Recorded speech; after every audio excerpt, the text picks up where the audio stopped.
We've covered a lot of ground here, so let's review. We've established the pattern of player training, challenge escalation, and remixing familiar elements into new contexts as a core component of the game's interactive design. As we've moved from interactive to thematic structure, we've made that pattern more abstract.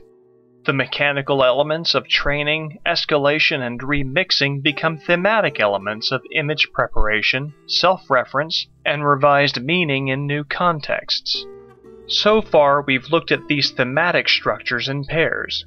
We haven't yet looked at instances where an image is varied in 3, 4, or more circumstances. We'll take that broader look now.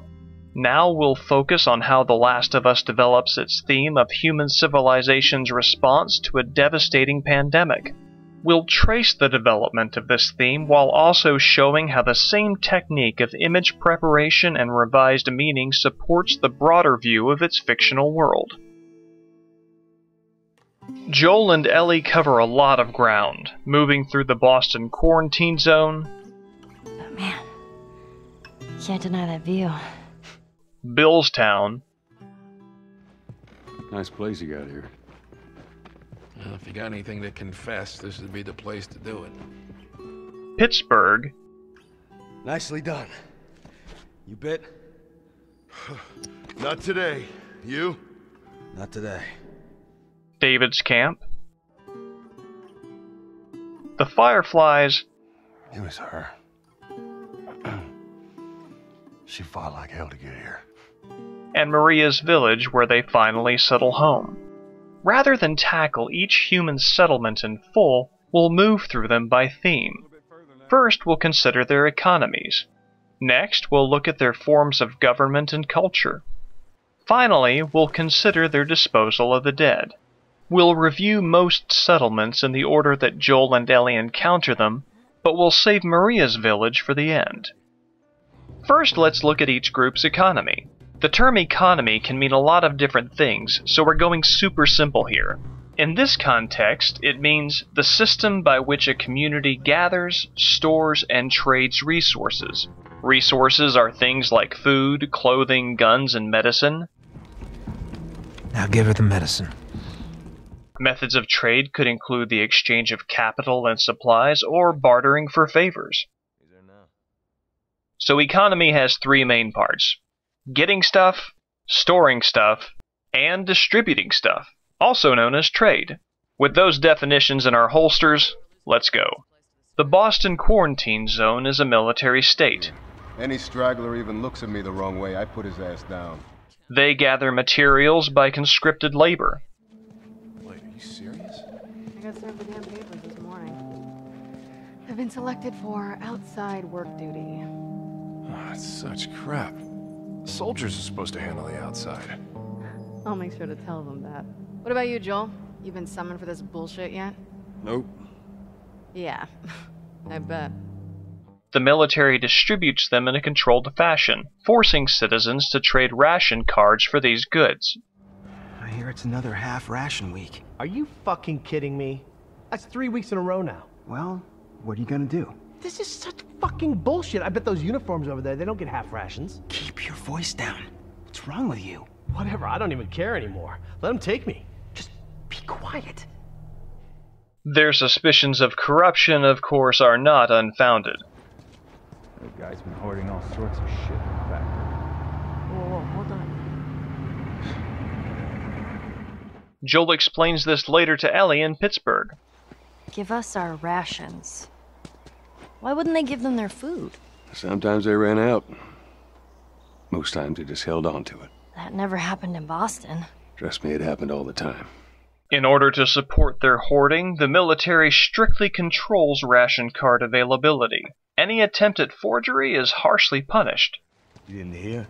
They caught him trying to use fake ration cards. Jesus. What'd they do? What do you think? They beat the shit out of him and dragged him off. Haven't heard from him since. Fucking idiot. Now typically, when an authoritarian force fixes the distribution of goods, a black market appears, using the same tools of commerce for different ends. Therefore, it stands to reason that ration cards also serve as currency for illegal transactions. Sorry, man. These dogs are all accounted for. Sold out in less than an hour. Try me next week. Vendors refuse to barter their goods because the ration cards have apparently some kind of stable value. If you ain't got ration cards, don't even waste my time. I'm not interested in bartering for bullets. Ration cards are also used to buy services. No soldiers, none of Robert's men, yeah? As well as information. He went back to the wharf. He's there now. So let's sum up. 1. The military put austerity measures into place. 2. They created the ration card as a symbol to exchange for resources found through conscripted labor. 3. The military held on to those resources, making the ration cards worthless for their intended purposes. 4th and finally, a black market developed that redefined ration cards as currency. Now this is important. Neither the authoritarian nor the black market model has a sustainable future because neither produces anything. Each merely redistributes the remains of the old world. We find out exactly why this is a problem from the smugglers themselves. Fucking Robert. That rat better be good for it. If he is, then what? I'm telling you, the zone's done for. We better bring him the exit strategy. You're insane. Going outside the wall is suicide. Plenty of the other smugglers do it. What do you think's gonna happen here once supplies run out? I'd still take my chances in here. And as we saw from Robert's fate, relying upon credit and promises of payment in this economy is not a good idea. And that wraps up our focused look at the Boston quarantine zone. Boston shows us that the momentum of the old world is failing, and we're about to see exactly how humans cope without the superstructure of an economic system to support them. Next we have Bill, the supplier for Tess and Joel's black market wares. Well, he helped us smuggle stuff into the cities. He knows how to find things. Bill scavenges the urban landscape and redistributes the remains of the old world, just as the conscripted crews had in Boston. Well, every few weeks this military caravan rides through town. I assume they're out looking for supplies. I mean, you'd be amazed at the shit that they overlook. The town itself is both the source of material and its storage room. A storage room that Bill protects from hunters and infected alike. Yeah, it's Bill's handiwork. Now, ration cards mean nothing as currency out here, and we're not given a clear indicator what exactly Joel and Tess trade Bill for his wares. From what we see in this episode, though, personal favors can serve as a ground for trade. I'll cut to the chase. I need a car. Whatever favors you think I owe you ain't worth that much. Actually, Bill, they are. There's something else going on here as well. Look, let me tell you a story. Once upon a time, I had somebody that I cared about. Partner. Somebody I had to look after. Scavenging provided a shared activity for Bill's relationship with his partner, Frank. Earlier in Boston, we found a note from a smuggler trying to get Frank into the city. And we also found a note from Frank himself, indicating that he had grown tired of this life. And sadly for Bill, we find more than just a note. What, you know this guy or something? Frank.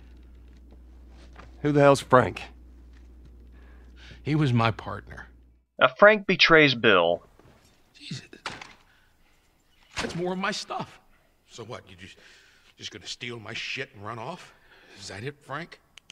Between Bill's partnership with Frank and his interactions with Joel, we see one kind of economic motivation. However embittered Bill has become by the time we encounter him in this chapter, social exchanges serve as a crux of his economic order. This can create a rather chaotic system of logging inventory and keeping up with maintenance. We can better understand this part of Bill's economy using the pattern of image preparation and revision that we've developed over the course of this essay. In Boston, we found two lists of goods, one from Robert's smugglers, and a much more prosperous list from Tess. In Bill's town, we find the flip side of those inventories. Bill's notes illustrate the pressures placed upon someone who operates his side of the smuggling business. To put it another way, Tess and the smuggler's inventory lists prepare us for the documents that demonstrate how the supply side of this arrangement works. The continuum of these documents together fits our structuring pattern of image preparation and revision. So let's wrap up and review Bill's economy. First, Bill acquires his supplies himself. This is a solo job, though his partnership with Frank suggests that this has not always been the case. That partnership can be understood as motivation for the gathering work in this process. This removes Bill's situation from the purely capitalist motivations we see in the Boston side of the black market. If you ain't got ration cards, don't even waste my time. Bill's farewell to Joel supports this notion as well. He throws an extra item in as a gift, a fuel siphon.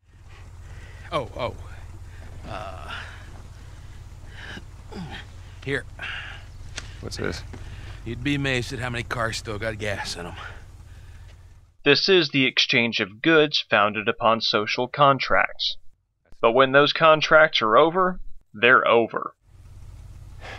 We square. We're square. And get the fuck out of my town. With Joel and Ellie's departure, Bill can return to his means of coping with solitude, maintaining his defenses and enjoying whatever pornography Ellie did not steal. Bye-bye, dude. Now, let's take a look at the hunters in Pittsburgh. The hunters' economy revises the economies of Boston and Billstown. They don't scavenge. They pillage as they draw victims into the city. We don't need to spend much time on how they acquire materials. We witness their methods as applied to Joel and Ellie.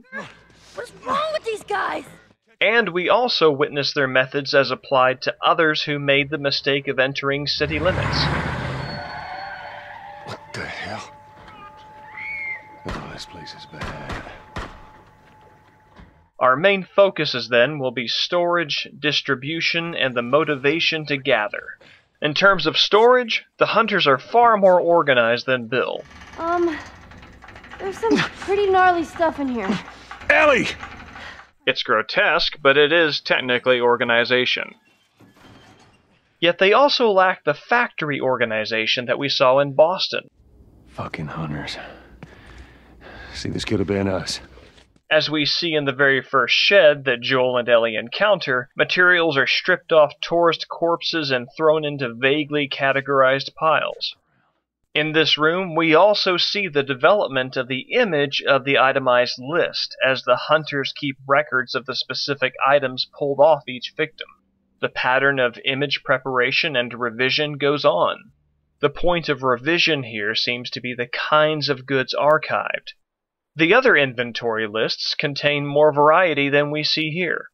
This list only indicates the bare minimum materials one might expect to have pillaged from a killed passerby and their vehicle. The focus on these kinds of items tells us something important about material acquisition in Pittsburgh. There is no external trade. Trade implies a number of partners outside of the community to do business with. What's particularly strange is that the hunters stockpile for themselves, to the point of excess, I might add. This raises the question of motivation. This gets us into Pittsburgh's revision of the social contract idea that we encountered in Billstown.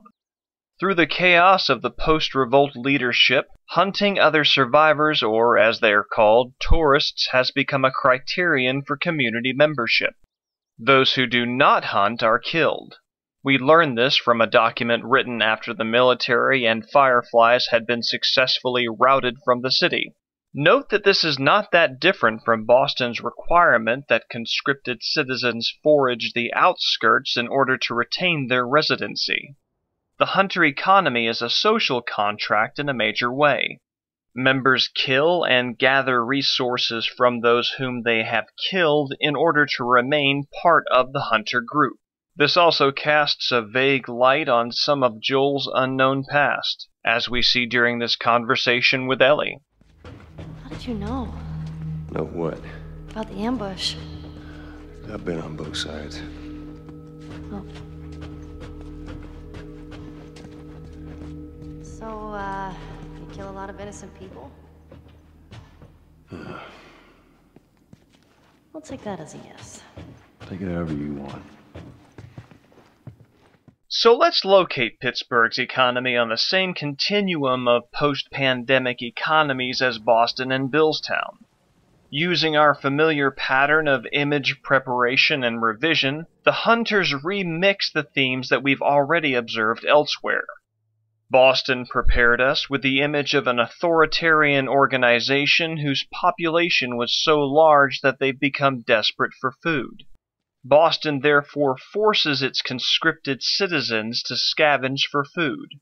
Also remember that outside of rats and dog meat, Boston does not have a self-sustaining supply of food. In terms of food, Pittsburgh is non-sustainable as well. We do find evidence that they will eat rats, and they'll also eat birds, if they can shoot them. What was that?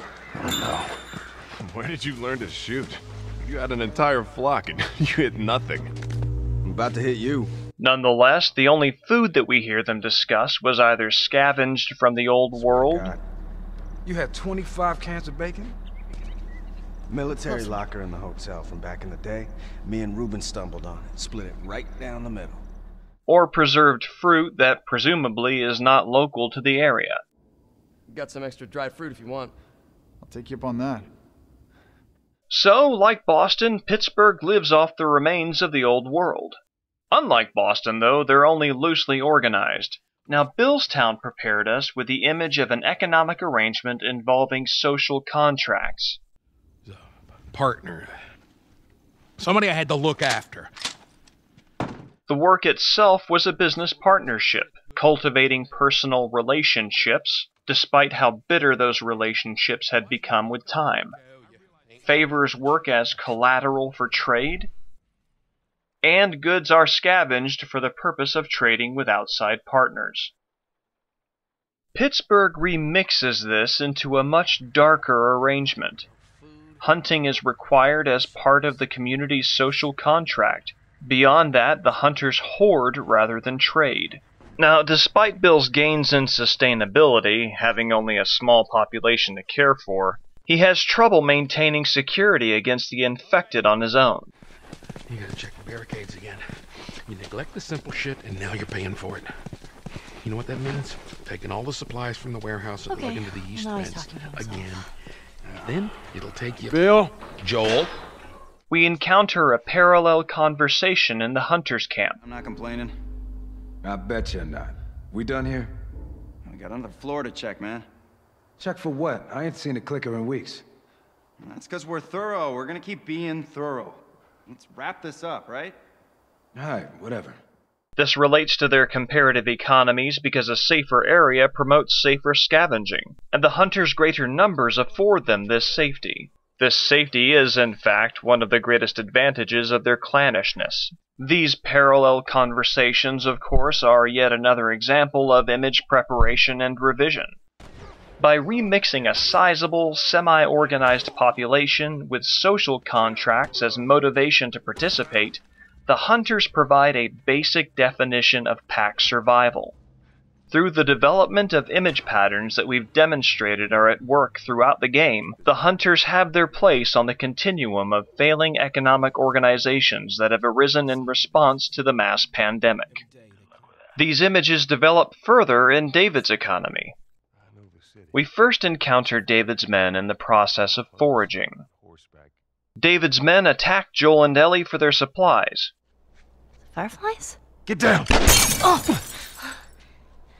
Yet this attack darkly revises the image of assault established by the hunters. As we find out later, not only are Joel and Ellie hunted for their supplies, they're hunted for the very meat of their bodies. David's camp does more than forage, though. They also hunt. They're not strictly hunters in the Pittsburgh sense. Pittsburgh's hunters assaulted survivors for their material possessions, a kind of high-level mugging, whereas David's men actually hunt to sustain their community with food. We'll get back to that in a second. David's camp also revises the hunting in Pittsburgh because they're willing to trade. Well, maybe we could, trade you for some of that meat there. What do you need? Ammo, clothes? Medicine! Right from the start of this new group, we've seen significant revisions of societal patterns that we've just encountered intensely in Pittsburgh. Now give her the medicine. The others won't be happy about this. Especially notable is the fact that David's camp is self-sustaining, a characteristic absent from any of the groups encountered thus far. Up until this point, everyone's food has either been canned goods, You had 25 cans of bacon? grilled vermin, In line. Fucking A. I'm waiting on this rat forever. or dogs. Sorry, man. These dogs are all accounted for. Sold out in less than an hour. Try me next week. David's camp stands out by being proactive and adapting to the wilderness rather than leeching off urban remains. Got some extra dried fruit if you want. I'll take you up on that. And that's just great insofar as we're talking about a hunted buck or a dead horse. Okay, Ellie. I'm sorry about your horse. I truly am. I hope you take comfort in knowing that you won't waste any part of it. You fuck. However, there's always a catch. Oh, Christ. The members of David's camp are cannibals. It goes without saying that cannibalism is to be condemned. Yet The Last of Us does more than merely condemn cannibalism. The game uses its thematic structure of image preparation and revision to place the cannibalism of David's camp on the spectrum of survivalist societies. We encountered our first prepared image in the Hunters' stripping room in Pittsburgh. The Hunters merely stripped off the clothes and shoes of their quarry. The stripping room in David's camp pulls off skin, organs, and bone. This significantly escalates and revises that image. We'll discuss the significance of this revision shortly. The Hunters give us our next set of images through the lynched individuals in Pittsburgh. We encounter the hung bodies of military officers, the strung up and tortured corpses of fireflies, and the hung thief. These all prepare us for the similar images of the throat-bled human beings hung on meat hooks in David's camp. Here, combining structure with content opens up more of this fictional world, as well as the ethical messages in The Last of Us. We see that there is no intrinsic connection between an organized civil society and a society that respects the dignity of life. By correlating these images, we understand that David's camp is more civilized in form, even while its attempts to self-sustain lead them to depravities deeper than we've seen thus far. The first images are the aged remains of passionate violence against those who would rule or abuse the residents of Pittsburgh, or fresh remains left to rot. The revised images reveal that for David's camp, this is business as usual. Unlike those in Pittsburgh, the bodies are fresh, in process. Joel's response testifies to the horror of this revision. He's moved through tons of atrocities on the journey so far. However, as noted before, the game will not let the player run past these bodies. We must participate in Joel's horror at this escalation. The game prepared us with another image in the Hunter's stripping room as well. In that shed, we saw the shoes and clothes of dead tourists thrown into haphazard piles. David's camp revises this image by giving us an orderly arrangement of those same kinds of goods acquired under identical circumstances. The Hunters were chaotic and disorganized, which gave them a beastly quality.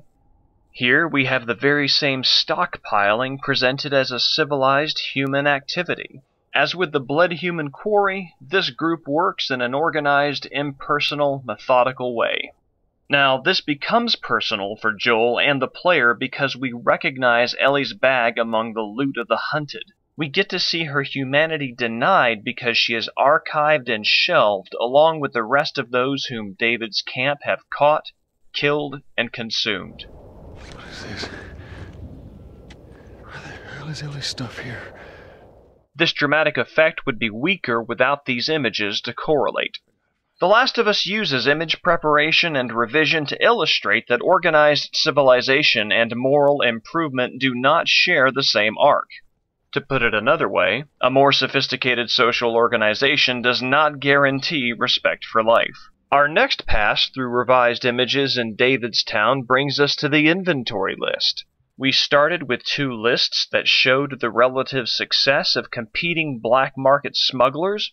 We then got to see the black market supply side in Bill's notes. We then found a list that tallies loot gathered as part of a social ritual. Now we see the tally of pounds of meat. This list is more ambiguous than it might seem at first glance. We don't know how much of this meat is deer, horse, or human. And that's the dehumanizing reality. David and the others in charge of this community do not differentiate between kinds of meat. After all, as David himself says, You know, I really wish you hadn't killed James. He's a good kid. Just doing his job. Like all those... When butchering corpses for consumption is just doing your job, consider career counseling, and also consider getting your soul back. Finally, The Last of Us uses its thematic design to address the communal aspect of David's economy. Our referring image for this is all the way back in Billstown. Even though Bill's and Frank's partnership eventually soured, the sharing of a meal is a traditional way of strengthening social and personal bonds. These shared meals, then, would indicate the strengthening of bonds between Bill and Frank. The image of the shared meal is turned into the image of the communal meal in Davidstown. Rather than empty tin cans, we see the cooked remains of whatever mystery meat David's chef has thrown into their blood soup. Shared meals strengthen an individual's bond with both the community and to its charismatic leader, David. The game's thematic structure revises the images of friendship into the image of a cult. If you wanted to belong in Pittsburgh, you had to hunt. If you want to belong in David's community, you must eat. Introducing cannibalism for shock value alone is a cheap storytelling trick, especially in the post-apocalyptic genre. In The Last of Us, cannibalism becomes more significant because of the way that it relates to both Pittsburgh and Billstown. The game uses its self-referential structure to build off itself and to create a larger human ecology in the post-pandemic world. We find our next-to-last post-pandemic economy in the Fireflies. Once more, we'll focus on how the game communicates economy through the images that make up its thematic structure, and we'll see how the Fireflies push those images to their maximum limits. The Fireflies require the greatest variety of materials out of any group we've seen so far. They need weapons, which we see they get through the black market. It's the Fireflies. Oh, the Fireflies! These weapons are used for defense as well as pirating materials from military sources. Is that your people?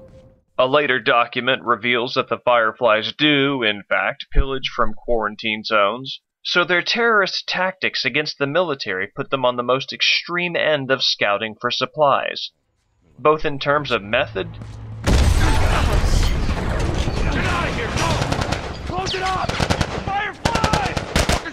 and in terms of what they want. Next, they need medical equipment, which they acquire from abandoned hospitals, scientific facilities, and the quarantine zones. They also need electricity, which they maintain with generators, which themselves require gasoline. They also need experimental subjects. We'll come back to this one. For now, let's just bookmark it. They also need space to set up shop. Documents suggest that the Fireflies occupied the university well after the students had left. Documentation indicates that the university's students foraged nearby towns for supplies, much as we've seen elsewhere. And as they foraged, they discovered that the military had given up on attempting a rescue after the outbreak. In such a context, it's likely they would have noted joyfully the presence of a trained military force dedicated to wiping out the infection. But we see no such mention. It seems reasonable then that the Fireflies arrived after the students had succumbed to infection or left the university. This places them on the spectrum of the image of foraging that we've seen developing since Billstown. Bill pillages a single location to provide black market supplies to Boston, and this escalates into the aimless pillaging in Pittsburgh.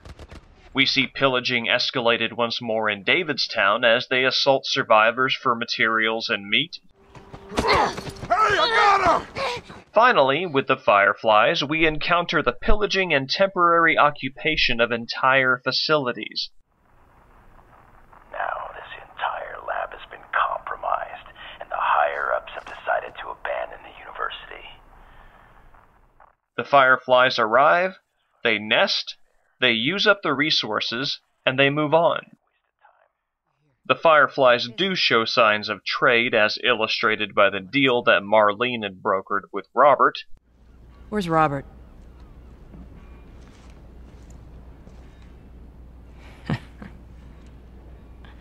I needed him alive. In fact, the Fireflies' willingness to trade sets the entire quest in motion. You hand her off, come back, the weapons are yours. Gotta sell the merchandise. It's a lot. Wanna do this? Here, as before, the Fireflies sit on an extreme end of the spectrum. Their behavior in the Salt Lake City hospital proves that they do not always honor their trade arrangements. The initial deal was for Joel and Tess to get Ellie to the Firefly pickup in exchange for guns, but this extended as Joel honored Tess's dying wish. You've got to get this girl to Tommy's. He used to run with this crew. He'll know where to go. As far as service goes, Joel went well beyond the terms of the initial trade contract.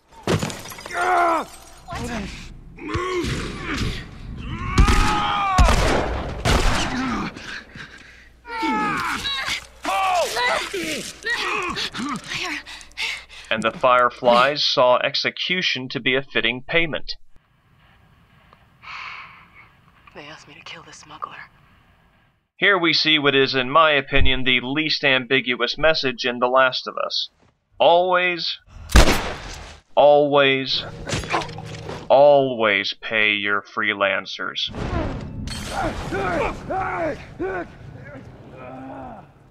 Preferably in a timely fashion. The fuck? But I digress. This puts the Fireflies on the negative extreme of trade relationships. The Boston military saw trade as the withholding of goods from exploited workers. The Boston black market saw trade as a capital transaction. Billstown depicted trade as a social contract. Here. What's this? You'd be amazed at how many cars still got gas in them. Pittsburgh stockpiled and did not trade at all. Davidstown actually traded materials for materials. The others won't be happy about this. Yeah, well, that's not your concern. And as for the Fireflies, we see them open a trade relationship and then go back on it as soon as they get what they want. In a sense, this brings us full circle back to the Boston military. They use conscripts to salvage materials, and then break any contract of responsibility for dispensing rations as soon as the military gets what it wants. In this and other ways, the Fireflies and their enemies are the same.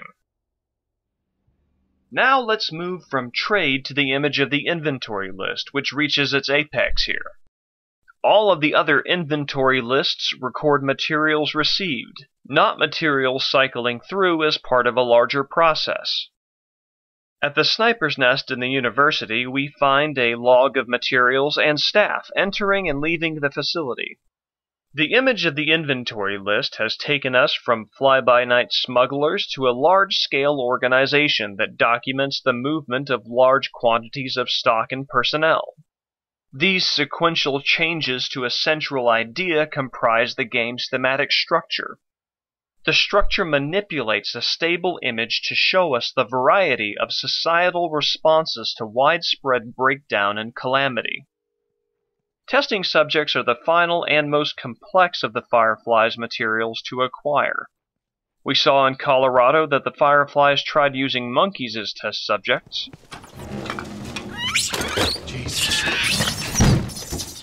This clearly was not adequate. The game doesn't provide many specifics on this. Thus, we're going to draw inferences based off of the structure that we've discussed so far. Bill uses the infected as a kind of security wall. Why would they have infected so close to the lab? Well, Bill used them as a form of defense. Maybe they're doing the same. This can be taken as image preparation for the Firefly's use of the infected as a controlled specimen population. While this does not appear in the game proper, concept art in the game shows the Fireflies observing living infected at different stages of development, suggesting that they captured and restrained infected for study. Without committing to specifics, it is intuitive that the Fireflies would need to study actual infected. These populations would be better controlled and farmed rather than encountered at random. We can deduce this from structure since it's a revision of an image that Joel directly applies to this situation. Speculation aside, acquiring infected for study is yet another part of the Firefly's economy. It is perhaps the most extreme kind of foraging in the game.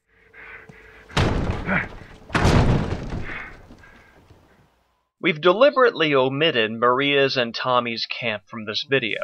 We'll address their settlement in the following video on the cultural landscape in The Last of Us. To close out, The Last of Us uses its thematic structure to convey the magnitude and variety of human responses to mass calamity. This structure highlights the breadth of human ecologies that spring up in the wake of social collapse. While The Last of Us focuses, of course, on Joel and Ellie's story, the landscape dominates its attention. Human economies are part of that landscape, and we'll delve further into the cultural aspects next time.